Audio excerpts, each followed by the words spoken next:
नमस्कार. I R this weak या सीरीजमध्ये तुमच्या सर्वांचं स्वागत आहे.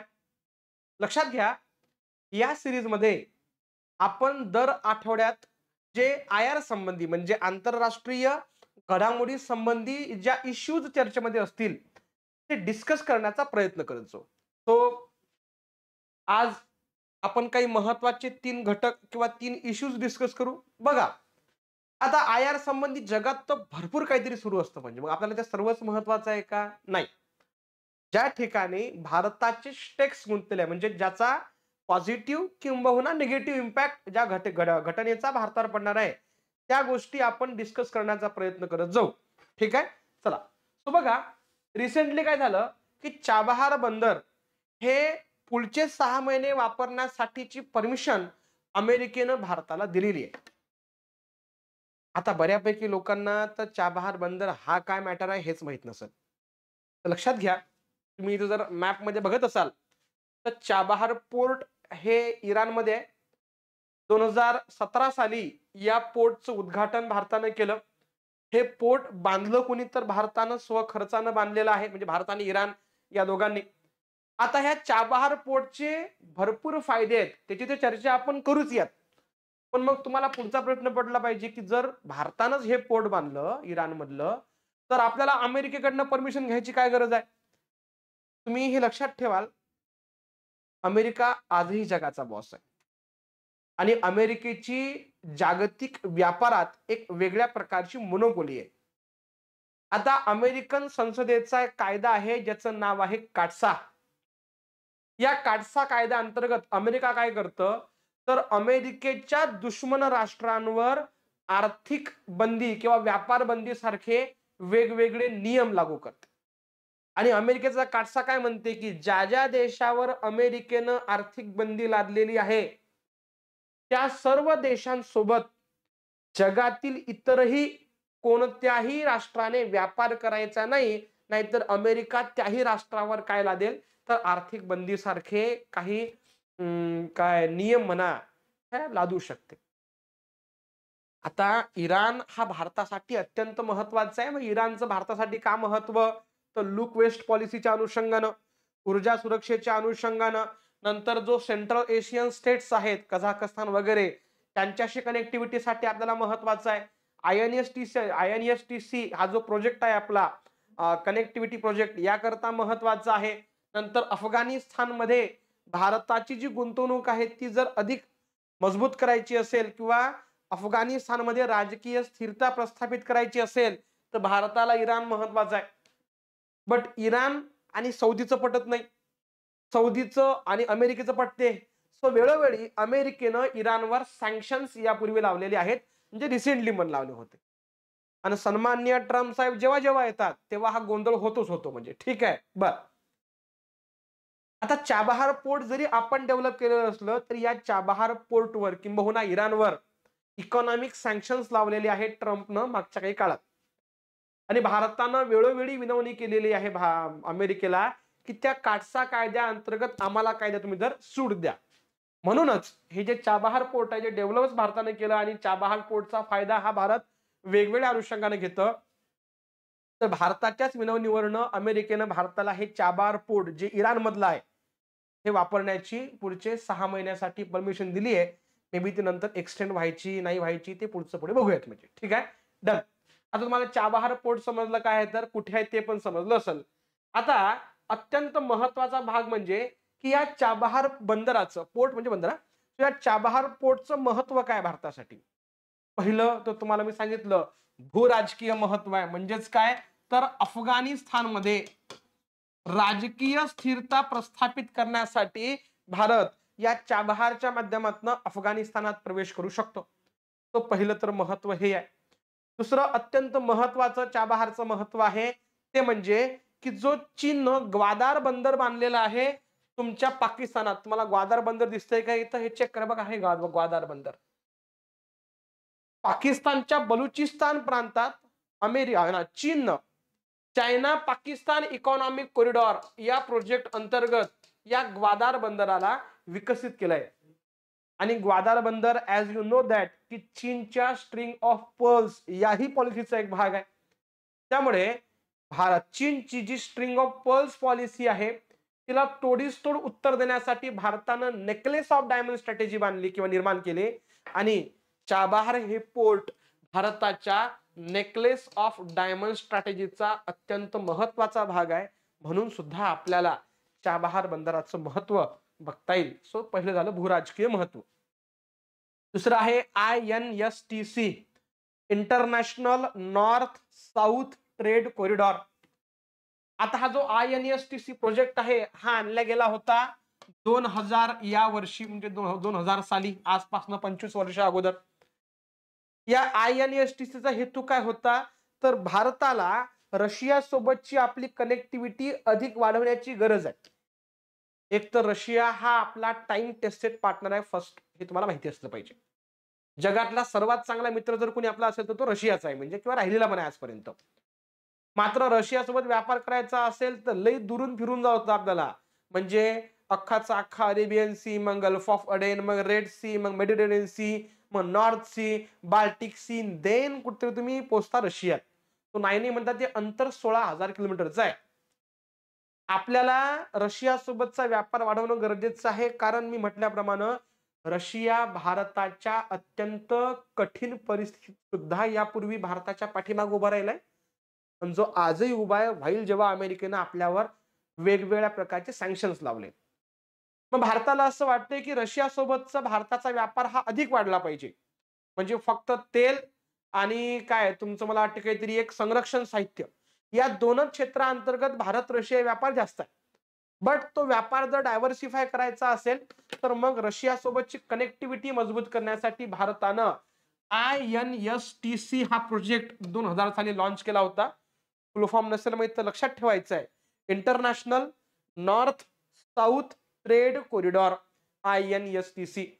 आणि हा जो INSTC जो प्रोजेक्ट आहे, या प्रोजेक्ट इम्प्लिमेंटेशन साठी आपल्याला कोण महत्वाचा आहे, तर चाबाहार महत्वाचा आहे. कारण आपण काय करणार आहे, तर इंडियामधून जो चाबाहार पर्यंत, या इराणवरनं जो आपण वरचा कॅस्पियन सी, आणि व्हाया कॅस्पियन सी आपण वरती एंटर करणार रशियामध्ये. तो हा आहे एक INSTC प्रोजेक्ट. सो जर आपण या INSTC च्या माध्यमातून रशियामध्ये जायचा प्रयत्न केला तर हे अंतर आहे 7500 किलोमीटर. रुटीन जो मार्ग आहे रशियाला जाण्याचा त्याचं अंतर तुम्हाला मी मगाच सांगितलं ते आहे 16,000 किलोमीटर. भाई जर INSTC इम्प्लिमेंट केल्या गेला तर भारत रशिया मधलं व्यापाराचं जे अंतर आहे ते अर्ध्यापेक्षा पण कमी होतं. ते आपल्यासाठी अत्यंत महत्वाचं आहे. म्हणून तो जो INSTC प्रोजेक्ट जर आपल्याला राबवायचा असेल तर भाई आपल्यासाठी चाबाहार महत्वाचा आहे, आणि चाबाहार महत्वाचा आहे म्हणजे इराण महत्वाचा आहे. Got it. चला पुढे आपण जाऊ.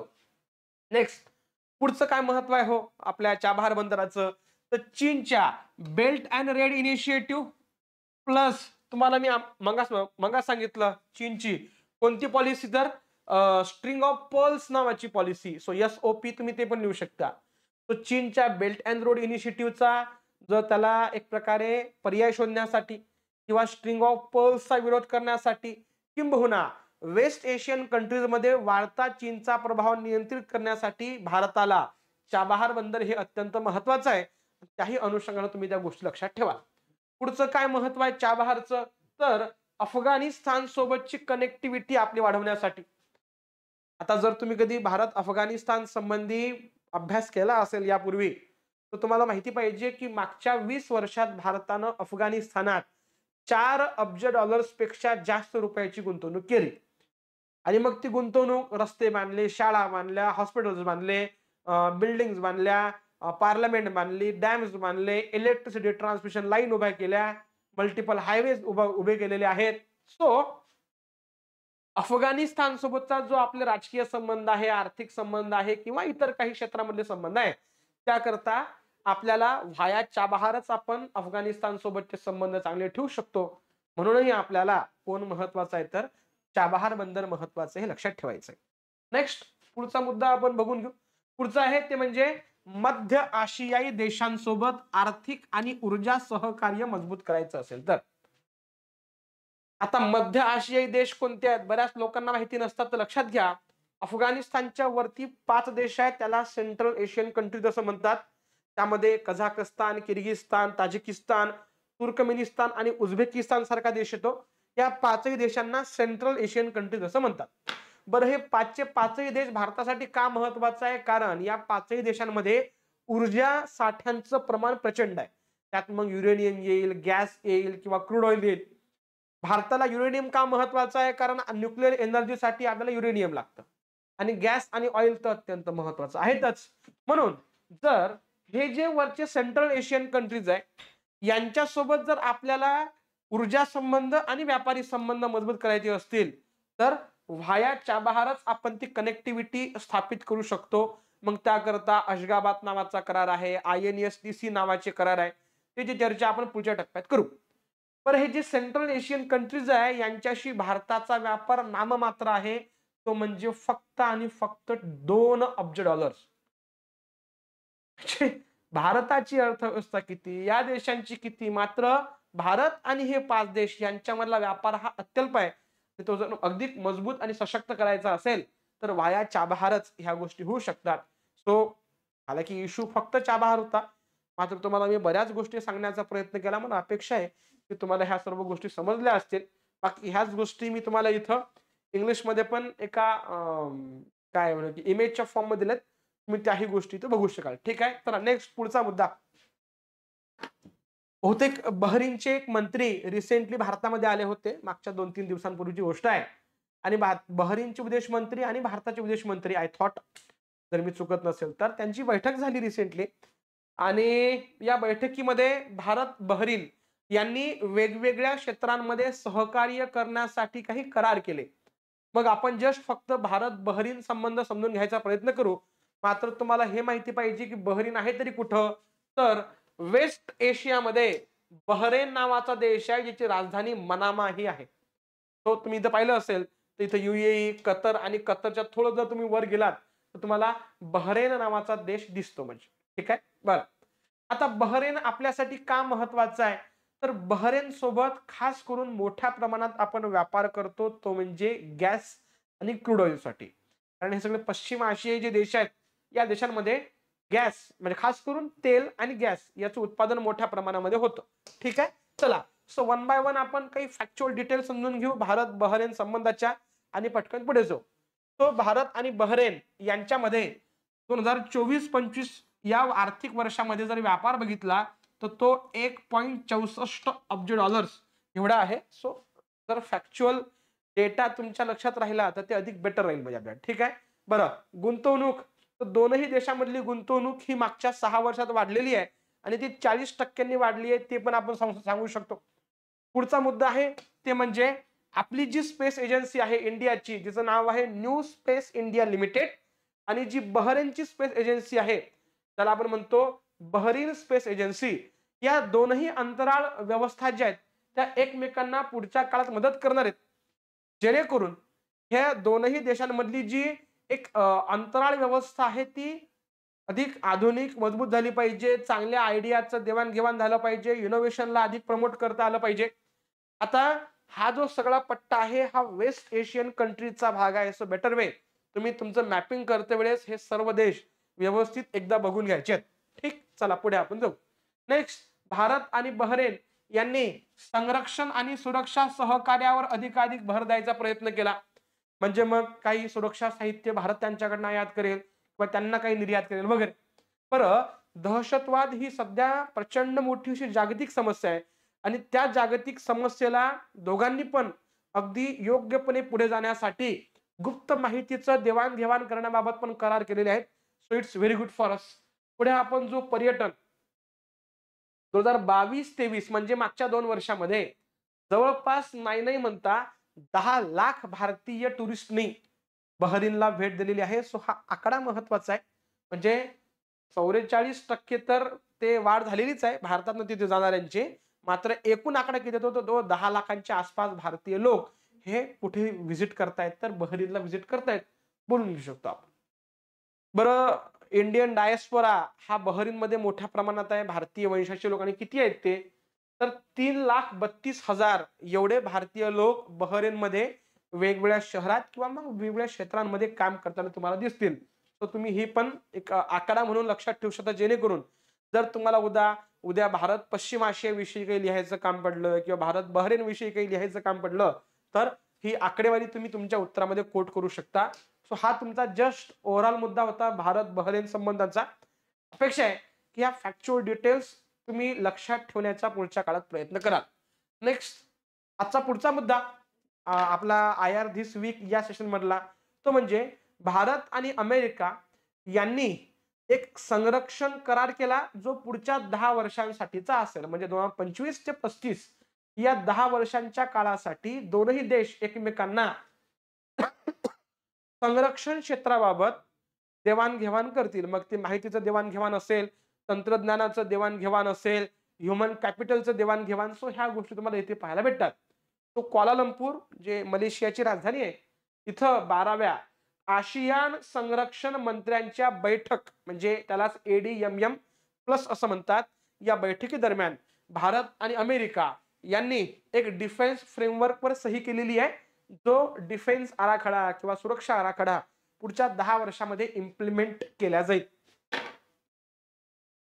तर जर तुम्ही कदाचित भारत आणि अमेरिकेचे संबंध वाचले असतील तर भारत अमेरिका यांच्यामध्ये संरक्षण सहकार्य अत्यंत मजबूत आहे.